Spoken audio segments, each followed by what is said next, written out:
That's right. It's time for auto repair with personal care. Woohoo! Matt Gibbs from Sunrise Auto. See, I told you I get it. You got it. I'll never do it again.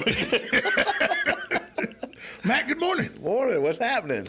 On a day like today, or in the days we've had, because we just talked to Caroline Baldwin, Master Gardener, it's been a colder than normal winter than we're used to, and it got cold early. It cooled off in November. Usually, it cools off for us about February 1st, lasts to about February 21st, and then we're done. But it's gotten a little colder. My girlfriend's nephew, he goes to USF, but USF is on, virtual right now. Okay. He's from Chicago, lives in Chicago with his parents. So he brought his Kia and set it at our house, and we went about 3 weeks without cranking it during the cold snap. So on Sunday, I pulled the Cadillac over, put the jumper cables on it. About 30 minutes it took for it to get enough power to crank the Kia. We drove it for an hour. Dead battery still. Did the winter get that battery? Yeah. Is that what happened there? Yeah. And that happens. It happens. And batteries aren't like they used to be. I remember when I was a kid, you just popped the little plastic tops off the battery. You pour a little water in there, a little distilled water in there. Distilled water. Yeah. Yep. Put the caps back on them, and your battery's ready to go again. Yeah, not anymore. Not anymore. No, not anymore. So the battery probably, an hour would have been enough for it to hold a charge. Yeah. And when we cut it off, it cranked right up after the hour. We let it sit for 3 hours, went back out there. It did. Dead.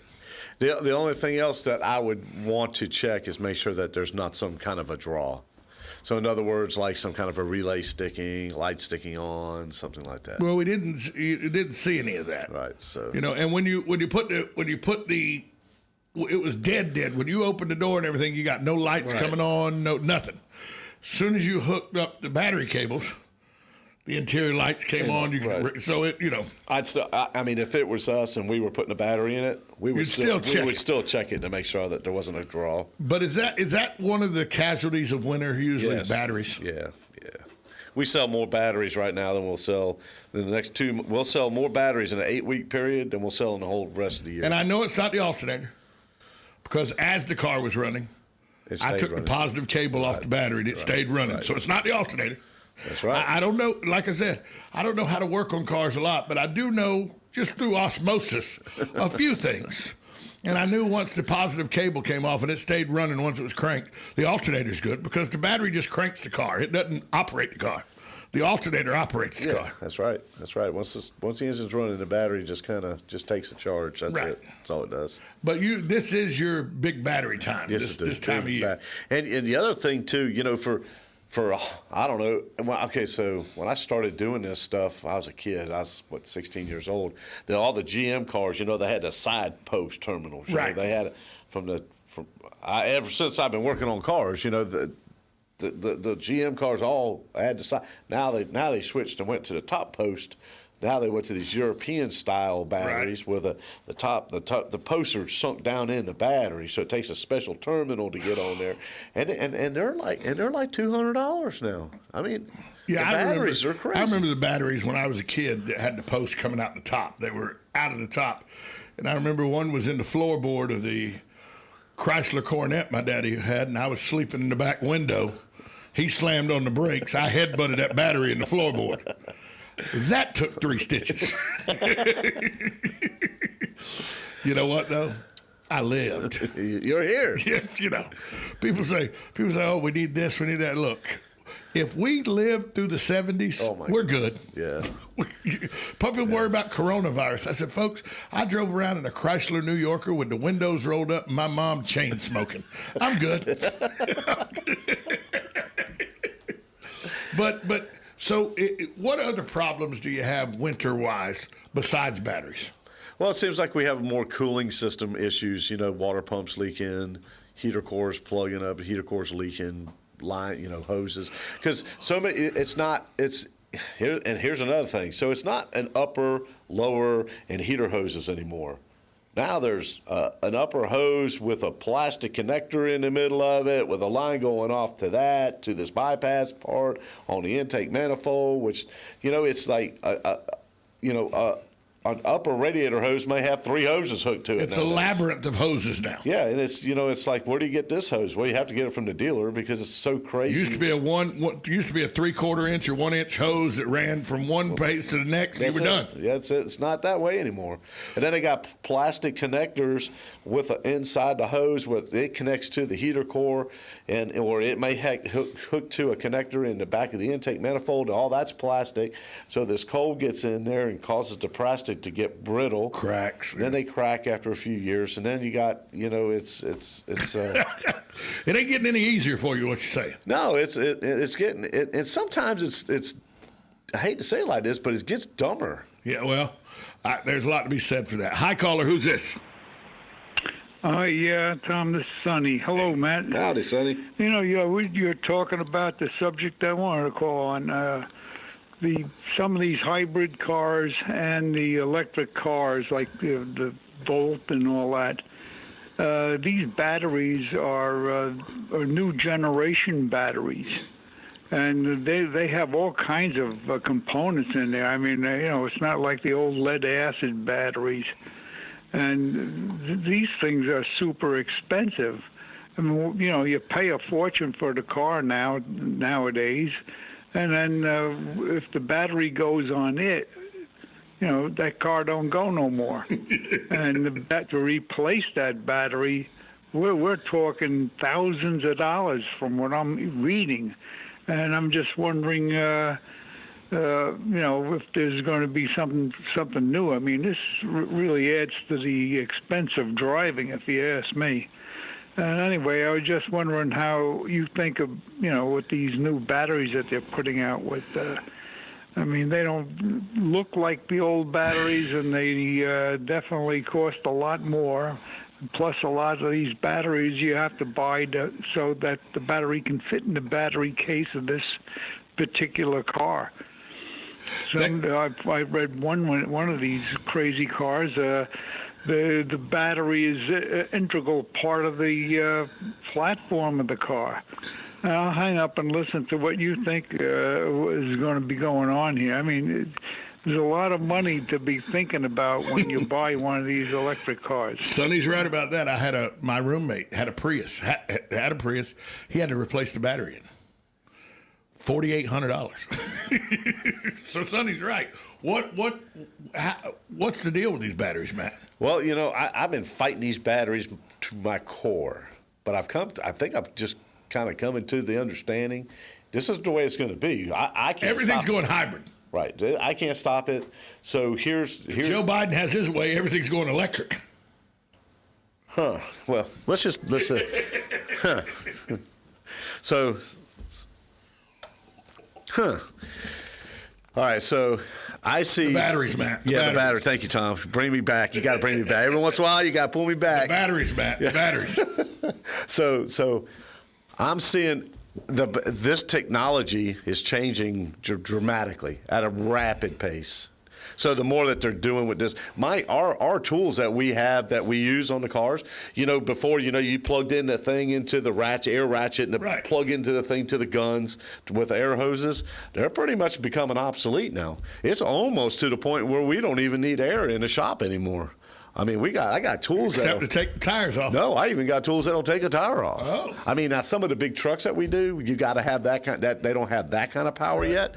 But air ratchets, and what's nice, I'm not dragging in cords. I'm not, in people's cars. But the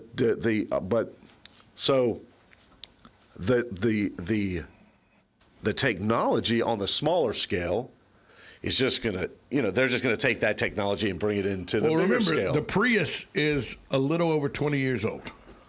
Yeah. The first Prius came out in 2000, I think. So it's a little over 20 years old. Yep. Now they have full-size F-150s that are hybrids. Oh, yeah. 20 years ago, you didn't have enough battery power to have a hybrid F-150. Right. Now you have hybrid F-150s. Yeah, and I just worked on it was a Mode 2 it was General Motors. It was a Chevrolet Tahoe, and the Chevrolet uses the same exact technology that's in the Toyota Prius. Right. It's the same exact battery pack. It's just for the Tahoe is just double in size. Right, because it's got to have more power. It's just got to have more batteries. And inside, you take these things apart. What's going to happen, though, is, and it's already has, Dorman is a huge manufacturer of aftermarket parts. So, like, if your window motor goes bad in your Cadillac, you can buy the $600 Cadillac window motor, which Cadillac doesn't make window motors. Or you could buy the $250 one from Dorman that I had to replace in my passenger side back window. There you go. And it comes with a lifetime warranty. 100%. And so, And I'm fixing to have to do it in my front driver and front passenger. Yeah. Because they roll down well. They don't go up well. They don't go up well, which means the motor's on their way out. And you might as well do the motor, regulator, the whole thing. All of it. All of it at one shot. Yeah. Hi, caller. Who's this? Good morning, guys. Huey calling. Morning, Hugh. Say, I'm living up north all my life in sub-zero weather. Very, very hard on a battery. You're lucky sometimes if you park outside to get it going. But I don't. It's hard for me to understand it. I've been hearing, and I think even Matt mentioned the fact that hot weather is harder on a battery than cold weather, zero weather. Is that true? Well, we do more. We'll change more batteries right now in the cold weather than we will in the hot weather. And maybe because when it's hot here, it's hot. It just stays hot. I think what happens to us with the batteries is that today it's 28 degrees. Tomorrow it's going to be 80 degrees. Right, yeah. You know, the schizophrenia of the weather, the bipolar weather does it in the back. Yeah, I think it does. I think that's what really does it more than the cold or the hot. I mean, I don't know. I've just been doing this for for a long, long time, and our battery sales will go through the roof. December, January, February, way more than the rest of the year. Yeah. Say, like up north in sub-zero weather, what actually happens to a battery in sub-zero weather to make it not work good? Thanks for the call, Hugh. What does happen to a battery in the cold weather to make it where it doesn't work as well? I have no idea. I don't live. He's from the sub-zero weather, not me. Yeah, but even in Florida, when it gets cold, batteries don't seem to work. They don't seem to work. And it seems counterproductive because I know as a kid, when you're talking about batteries, your AA's and AAA batteries that go into your remotes and all, you want to keep those good. Keep them in the freezer. Well, that was the old. Yeah. But is that a myth? Is that just my grandma did it. That's all I know. So if my grandma did it must have worked. It had to have worked. Grandma does it, man. You just do it. Grandma had the greatest. She had the greatest cough syrup too. What was that? Bourbon, honey, and lemon. It was great cough syrup. Really, what she was doing was getting a little kid drunk and you'd pass out. You thought it was cough syrup.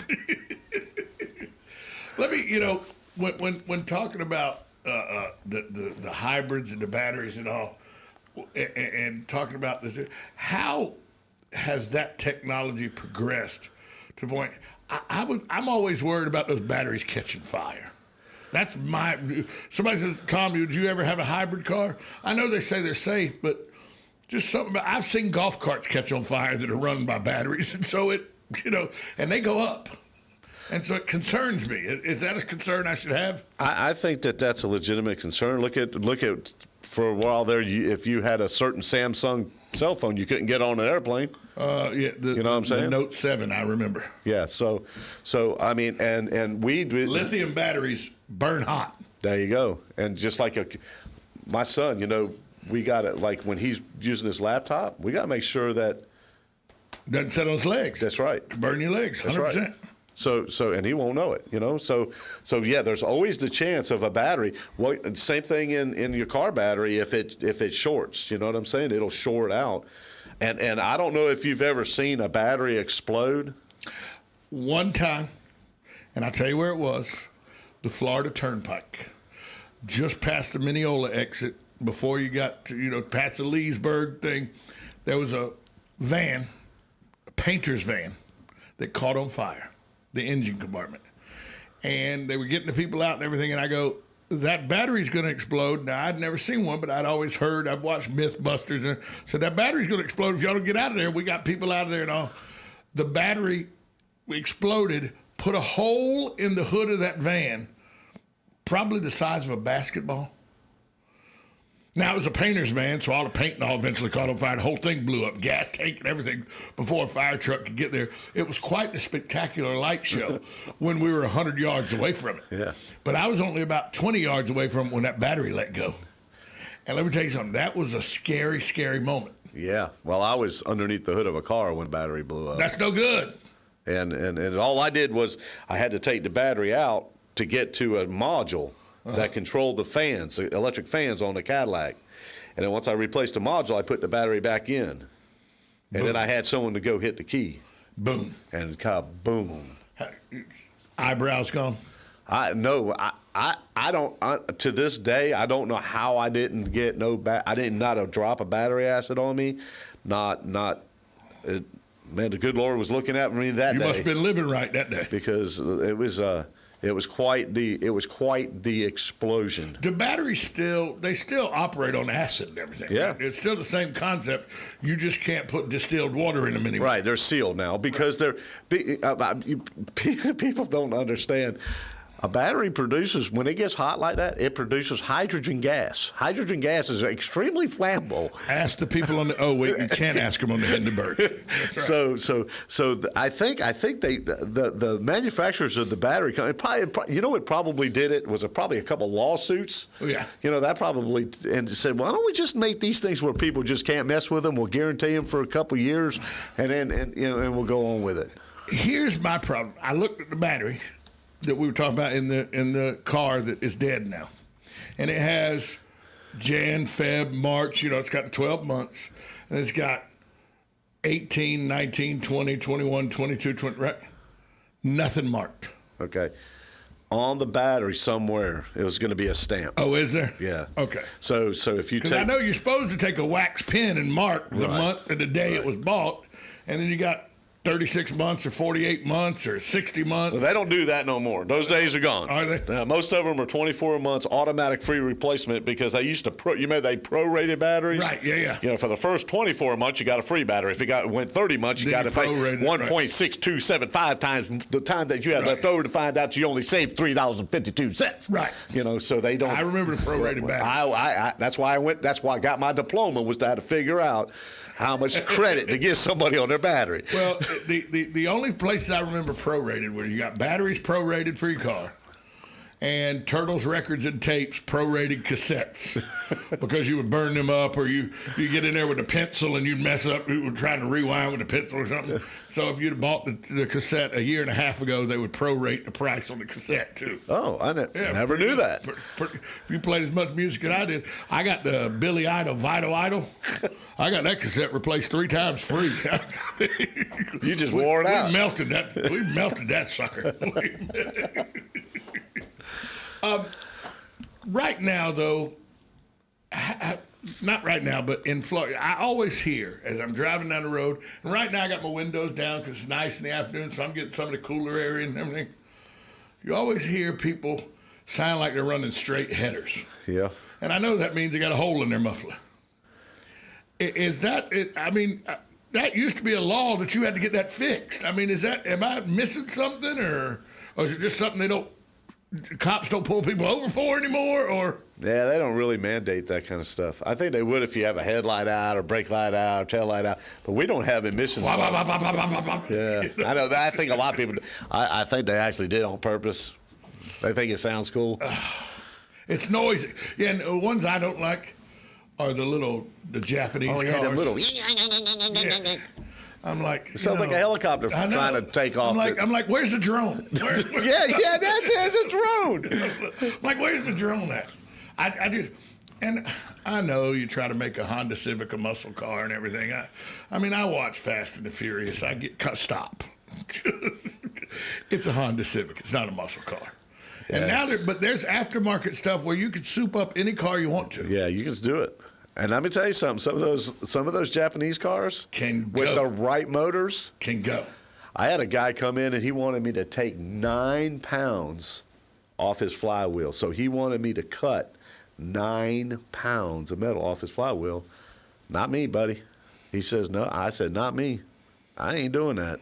He go to some machine shop. Yeah, he found someone to do it, and he put a blanket on the transmission and everything. But he knew exactly what he wanted to do, and man, this car was stout. I seen a sweet car. I was at the red light at 25th and 14th King Sunday, coming back from church, and I looked, and this car said, the tag said, run 765. Oh wow! And I went, that's a 55 Chevrolet. Run 765. He said he can do a 765 quarter mile. So I pulled up close to him. Oh, I promise you, he had the 2-head blower coming out the hood and everything. And I looked at it, and he had the big slicks on the back and the short wheel, the small wheels in front. I thought, maybe that thing could do a 765. I guarantee you, I wouldn't be driving that on the road. He was on the road with it. And I rolled the windows down, and it went boom, boom, boom, boom, boom, boom, boom, boom, boom. It sounded beautiful. But I thought, he's got way too much car on this road. And I don't know if it runs 765 meant 765 horsepower. I don't know what it meant, because with that blower and everything, you don't know. Yeah, yep. I don't know if it was 7.6 quarter mile or 765 horsepower. I don't know. But his tag said run 765, and that car was lime green with the silver inlays in it. Oh. It's a good-looking car. Good-looking car.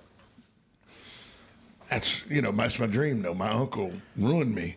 He left my 55 Chevrolet. I told you that story. When it went to Vietnam, my dad gave him the Chevrolet. He left it at a house out in Oklahoma or Nebraska somewhere beside a house. My 55 Chevrolet.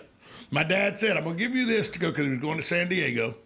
So I'm going to give you this, but you bring it back, because that's the boy's car when he gets old enough. My 55 Chevrolet. Still upset about that. I'm 54 years old now. This was 1972. He gave it to my uncle. Oh, wow. I was 6.